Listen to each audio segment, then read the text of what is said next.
Hello and welcome to this Advent Devotional. My name is Martin. I'm one of the members here.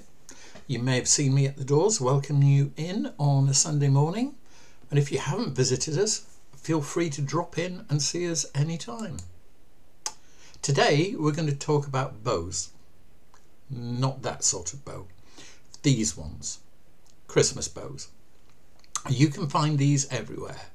On doors, on gifts, on Christmas trees, on presents. You might even see one on a small dog. Why do we have them? Well, I suggest it's for two reasons. Firstly, to keep things together, and secondly, to add beauty. If you've wrapped a gift, you don't want it coming apart, and a bow can do the job. And of course, you want that wrapped gift to look good. And the bow does the job here as well. Just like a Christmas bow, but better than a Christmas bow, Jesus will hold together our spiritual lives and bring beauty to them when he is at the centre. The spiritual life of people and churches falls apart when Jesus is no longer at the centre, when something else has taken his place.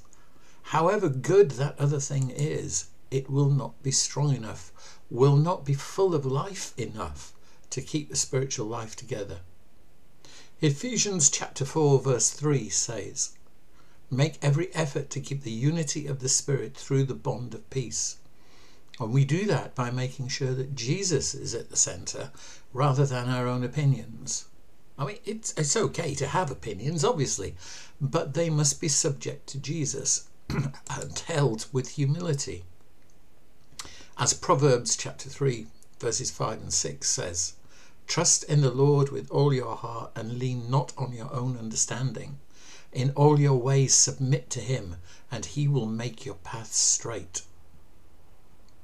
And not only will Jesus hold our spiritual lives together, but also he will bring a deep beauty into our lives, regardless of our outward circumstances.